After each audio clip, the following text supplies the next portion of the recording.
I was on TV, on Faith TV in Britain. 2007, I was on TV. With few people, 14 people, and I was on TV. And you know, when I was sitting down like this, I was sitting down in my house, and I was doing prophecies, just 2 or 3 prophecies. And like, you know, you've got 14 that come to church. You can do maybe 2 or 3 prophecies. And then you wait for another week to do another prophecy. And you know, you can't do, if you know, the whole church, if you do the whole, if you do a prophetic day, everyone has been prophesied to, they might go back to their houses. 14, then we went to 30. And we're now on TV in Britain. One day I was sitting in my house. The phone rang. And my wife said, there's somebody here who is claiming to have been sent by Prophet TB Joshua. I said, no, cut the phone. It's a lie. We cut the phone. The phone rang again. I said, give me. I answered. I wanted to shout at the person. But the person was so calm. Senior Prophet TB Joshua wants you in Nigeria. I'm like, how do you know I know about TB Joshua? I just watched him on the internet looking at TB Joshua. And guess what? When they saw the channel that I was coming on, and I was doing prophecies and all that. And in those days, it was only Prophet TB Joshua who was actually doing prophecies. And I'm looking at this, and I'm the only one there who has his own TV concentrating on prophecies. So now it's me and TB Joshua. But guess what? I'm the only one who is saying in TB Joshua. Guess what? TB Joshua is surprised to see the videos. It's like, where is this young man? Within 5 weeks, 2 weeks, sorry. Within 2 weeks, I was in Nigeria at the invitation of Prophet TB Joshua. Stayed there for over 8 days, I believe it was. Stayed with the prophet there. Notice here, when we were there in this corridor, as he begins to pray for people, he called me to stand next to him, and he started showing me what he was doing. Not that he was saying, see what I'm doing. You know when someone puts you next to him and say, follow, and then starts doing. So I was learning as we were moving. I was going. But in that process, we were given time to give our testimonies. And I said some statements that of how he brought me to Nigeria at that time. That alone changed a lot of people. Like, you mean prophet invited you? Now I realized not all of us have been invited by the prophet. Some applied. But I was a young person with 30, 40 members, consistent. Of course, you know, African pastors can't count. If you would ask me at that time, I would say 100.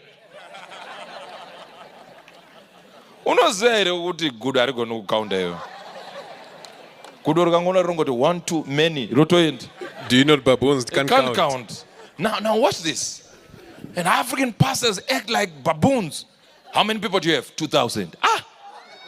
2,000. How many chairs? I need the help with my chairs, man. I have 200 chairs. You said you are 2,000 members. So imagine having the access to TB Joshua, who had the access and the ear of the world and presidents.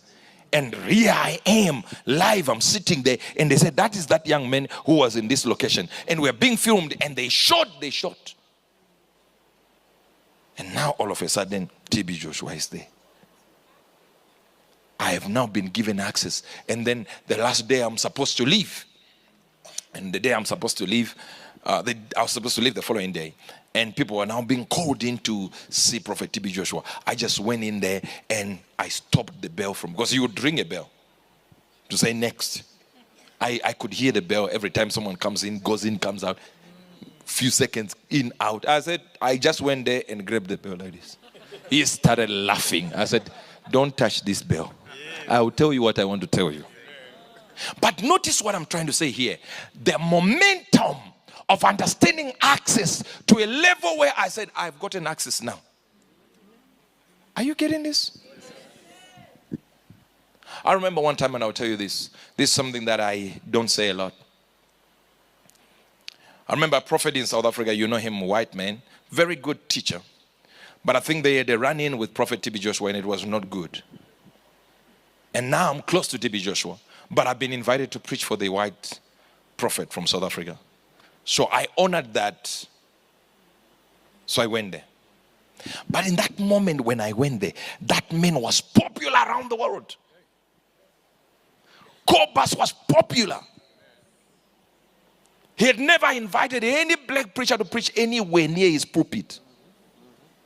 And do you know how he got me? Simple. I was coming from Mandela's house with Prophet Makandiwa. And then I got a call that there is a man who has been calling and calling and calling, and he says he wants prayer. I said, who is that? I said, Prophet Cobus. I said, that person, when he calls again, shout at them. They're lying. They said, these people have been calling. Then he called one of the guys we went with to Mandela's house. And we were with the guy. The guy said, yeah, he's been looking for you for years, for months. I said, okay, Prophet is going to Zimbabwe. I'm going to see Cobus. So I went there. And that's when the meeting happened where I needed to come for the conference. In that meeting, a lot happened. Even some apostles you see now in Nigeria, you know them by name. That's when they saw me. And they were young kids. In the sense of not too young, but they were still at university. And some of them were college. And they are seeing a man calling out names, white people coming out and crying and all that. It changes everything when it's another race, because people always think it's planned until another race is involved. Last week here, we had a man of God who has got a lot of members. He came here, you just didn't see because you don't know him. He was sitting there. And when we finished ministering, they brought him to me and they said, hey, the man of God you called, you said you wanted to see them after. He's a man of God. I said, so I started seeing the pictures of the man with his big church. And when I prayed for him as he was leaving, I said, who told you about me? He said, Prophet TB Joshua. I said, where? When was that? And how? Why did it take you this long? He said, in a vision. Said, I saw TB Joshua in a vision. And he said, go to Prophet Angel.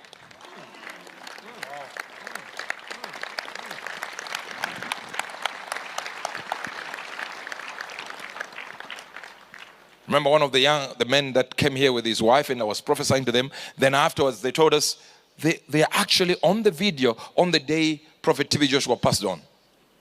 They're on the video. Only after, that's when they said, we're on the video, we do this. I was there, I saw the angel. I'm the one who gives this testimony that I saw the angel. And the guy with beard that came here. But that access I got from Rodin Howard Brown, the access I got from Pastor Chris, the access I got from Cobus, the access I got from TB Joshua, if it was not presented well, my gifting, though big, would not be anywhere. No, they're missing this one. I know you're missing it. I see you're missing this. Are you hearing this? How was I going to be known in America? Faith TV was there, but it was just, we were not getting a lot of calls from America. We're getting many calls from Africa and UK. That's it. But it took Rodin Howard Brown to put me on the map in America. Are you hearing? Yes. It took TB Joshua to acknowledge me. For people who say TB Joshua was a prophet, and he was and still is, to say this man actually acknowledges Angel is a prophet. Listen to me. That means in the realm of the spirit, there is something that assigns mantles to people. But those mantles will be useless if you don't find a midwife. You see, when I'm prophesying to these apostles and you're an apostle, what am I doing? I'm announcing to them, to the world, so that their functionalities will be exposed and they begin to be people that can actually cause changes. So I'm using the platform God gave me to give them access. So my church is no longer belonging to me. Your church does not belong to you only. We are giving people access. We announce them. Our own members are seeing them. Members around the world are seeing them. Christians are seeing them. Well-meaning believers are seeing them. And they say, oh, so if the prophet says that's an apostle, that means that's an apostle. and that person carries more power, now their voice is now backed by a certain endorsement from the Spirit. That's why I look forward to see apostles and prophets and pastors, and I never feel threatened. I am major. I don't feel threatened. You see here,